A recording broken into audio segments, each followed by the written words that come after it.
So again, this is part 3 of the partner selection and marriage lecture. We're going to start off by covering factors related to marital success among interracial couples. And I want you to pay attention to this theme of similarity within couples across a variety of domains outside of ethnicity. So again, having commonalities in these themes tends to be protective for marriages. So the first thing is acculturation. And this is basically identification with mainstream culture. There are individual differences in how enmeshed people are in their culture. So for example, first versus fourth generation immigrants. And the more acculturated tend to fare better in interethnic unions.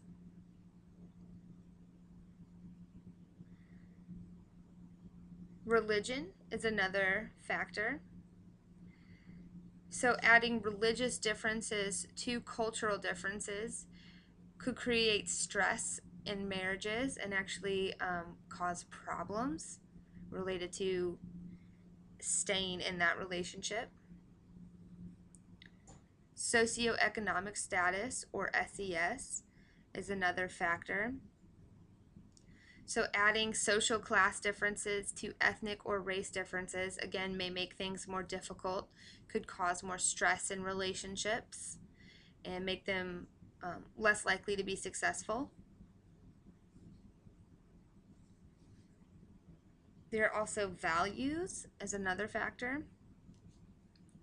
So greater discrepancy between ethnic groups and values is related to greater difficulty in the marital relationship.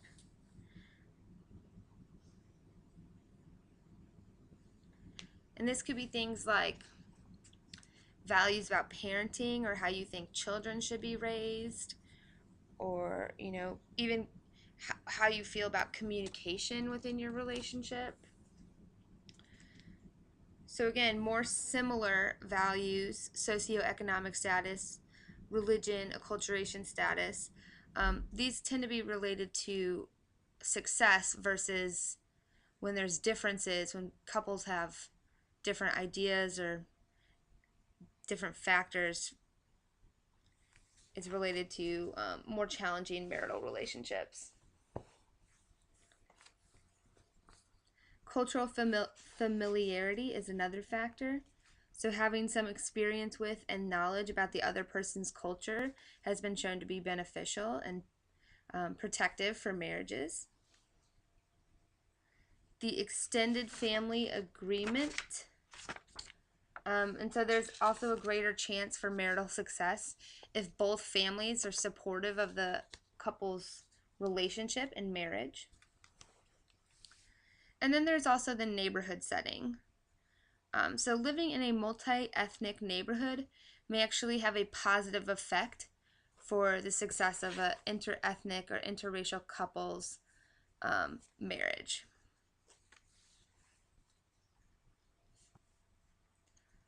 So love matches versus arranged marriages. So where do arranged marriages occur? Arranged marriages are most likely to occur in South Asia, India, Islamic societies such as Saudi Arabia,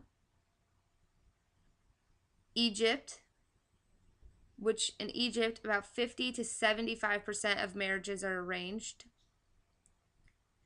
In China, but this in China this is a lesser extent than in the past. So China has been progressing towards more love-based matches than arranged matches.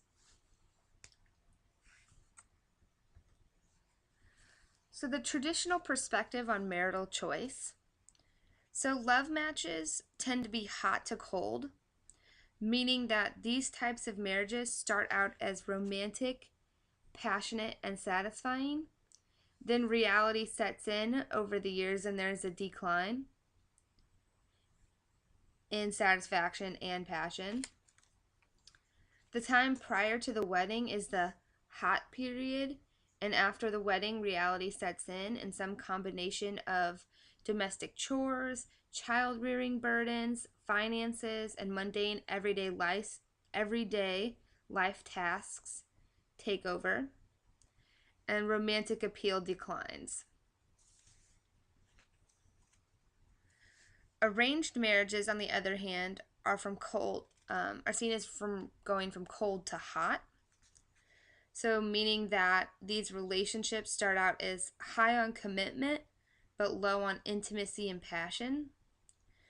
But intimacy and passion is seen to develop over the years into and building a strong, loving relationship.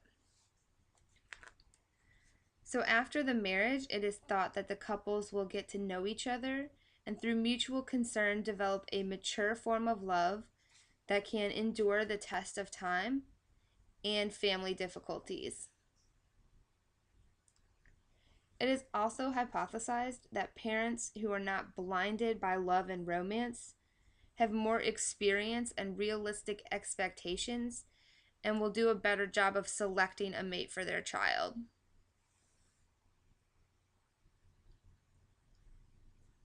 So there's a video I want you guys to watch.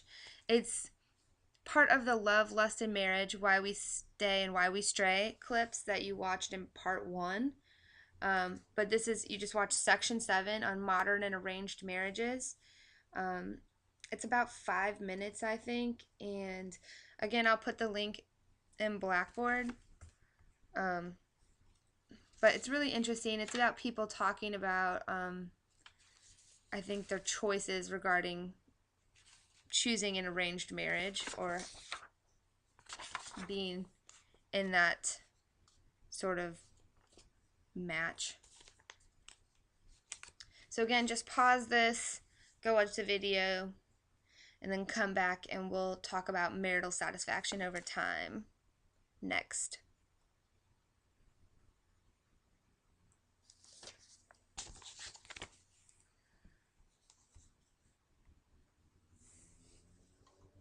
Marital satisfaction over time.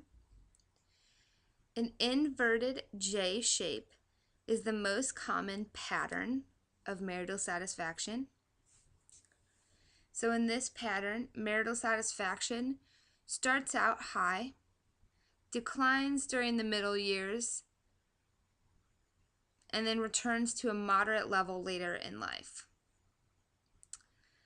And sometimes what this is kind of linked with is like these early child-bearing years and child-rearing years. And then once the children are grown, marital satisfaction tends to return to that moderate level. However, couples who start out low in marital satisfaction are 4 to 5 times more likely to get divorced. However, marital satisfaction alone does not predict divorce. So there are many stable marriages with unhappy couples. And there are many unstable marriages with happy couples.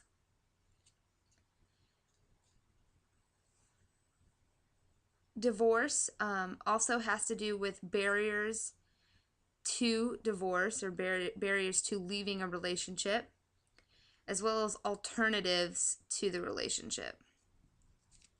So if there are a lot of potential other partners, divorce might be more common, whereas if there's no alternative partners, remaining in the relationship might be more common. So the two primary reasons for the declines we see in marital satisfaction over time are children and a time effect. So children may take away from couple time, increase stress and time demands, and the adjustments that couples have to make in their marital and parenting roles. So children can basically leave less time for the couple's relationship and actually make that relationship more stressful.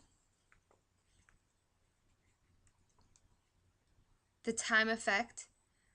The changes in marital satisfaction, particularly the decline, may also reflect simply more realistic expectations about marriage and everyday life. So it could be that going into marriage, your expectations are really, really high, and you have this kind of like rosy colored picture of what marriage will be like. And then over time, your expectations become more realistic about what marriage and everyday life looks like or is like. And so that might be another reason we see this decline in marital satisfaction over time. There are also social and psychological factors to consider. So income and education is one.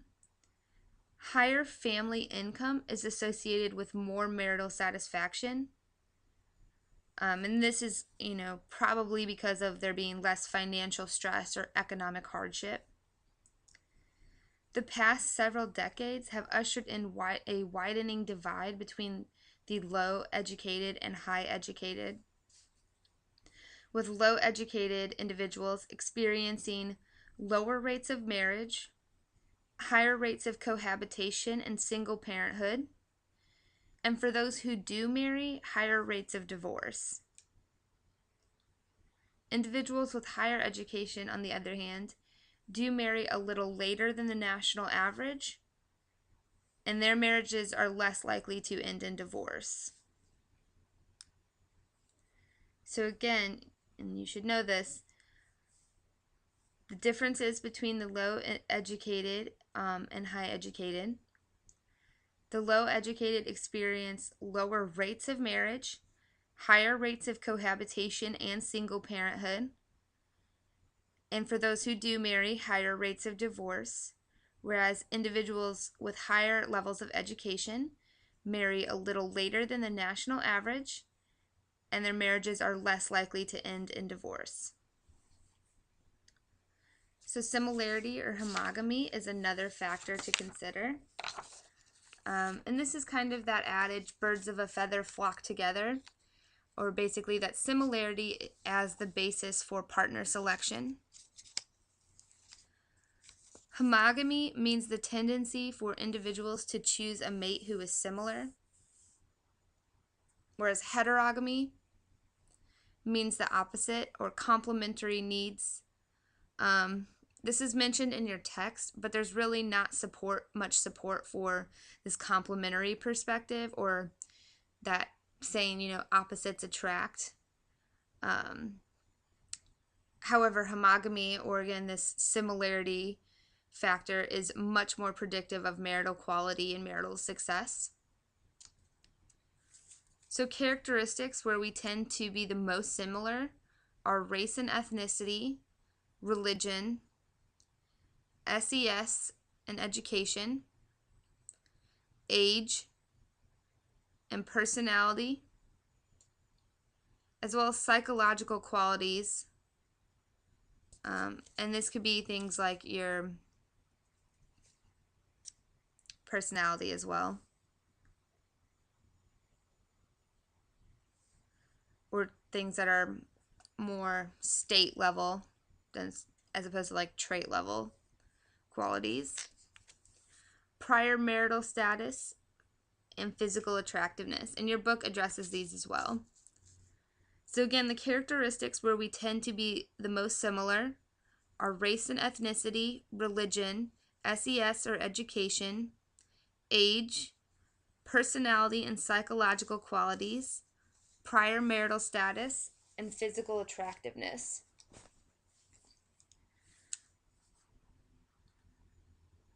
So these actually are most important in first marriages in predicting marital satisfaction. So being similar with your partner. This is also very important for interracial couples. So the more similar they are in other areas, the better marital quality they experience and the lower the likelihood of divorce.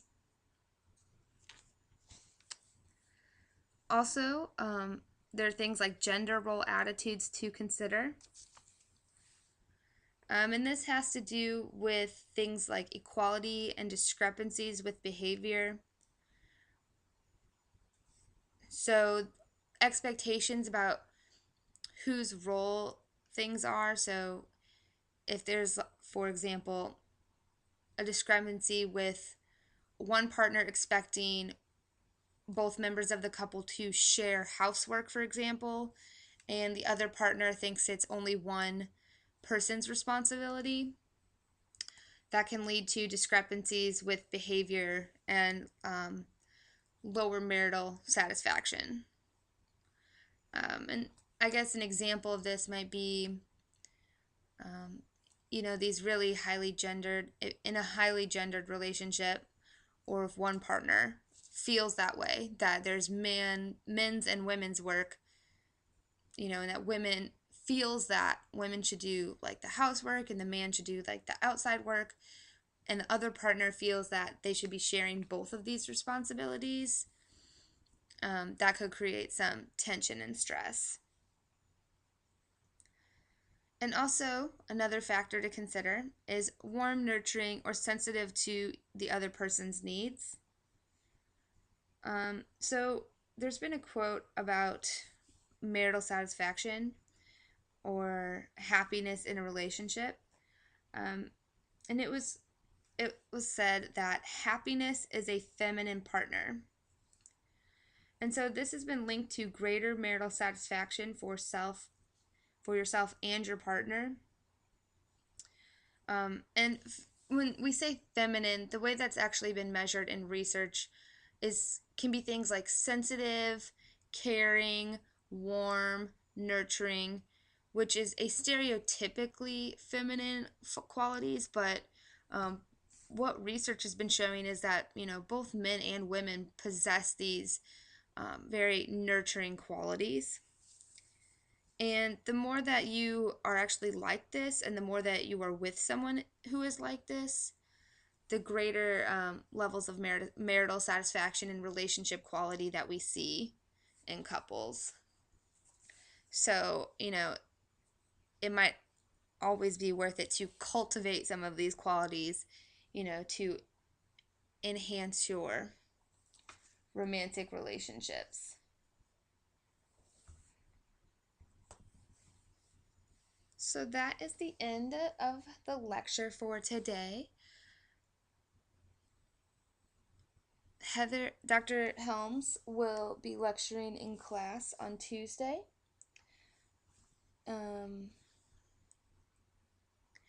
Again, feel free to email me if you have any questions about the material,